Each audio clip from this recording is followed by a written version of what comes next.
Hello and welcome to the Genuine Learning blog. My name is Melissa Galasso, and I'm super excited to be with you today to talk about something that's kind of an unusual event.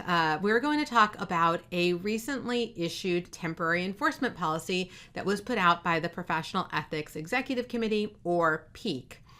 They are dealing with a timing issue. The SEC has made some updates to their ethics and independence standards, and they are not currently in alignment with the AICPA standards. And so as a result, for firms who are required to follow both, that sometimes can be a little bit of a tricky situation.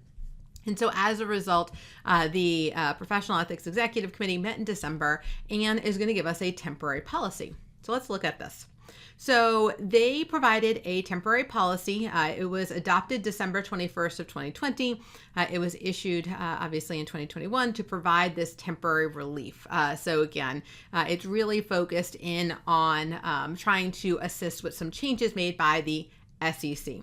Now, the SEC has been working on modernizing their rules and making them a little bit more efficient. And so they adopted some amendments to their current requirements in Rule 201 of Regulation SX.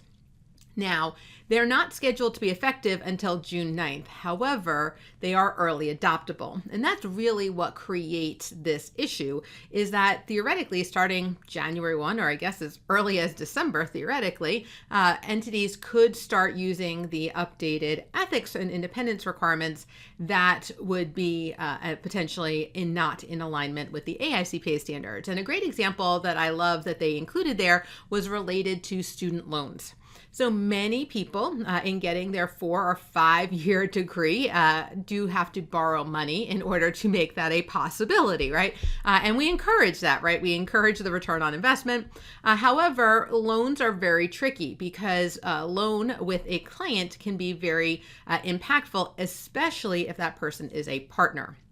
And so if someone is currently paying their student loans from when they were a student and they are a partner in a firm, the entire office can no longer perform audit services for the client. And so as a result here, if they're not part of the audit work, obviously they don't have a lot of influence over their individual student loan, they are going to relax the rules so that the student loan would no longer result in an independence issue for the partner in that office. And so these are some of the things that they were, again, modernization and really just trying to address some more, some issues to make it a little bit easier. The other big topic in there is portfolio companies, which can be a doozy for the affiliates role. So as they're modernizing, again, now the AICPA has to take a look at these changes and evaluate what they want to do with them. And so obviously that takes time.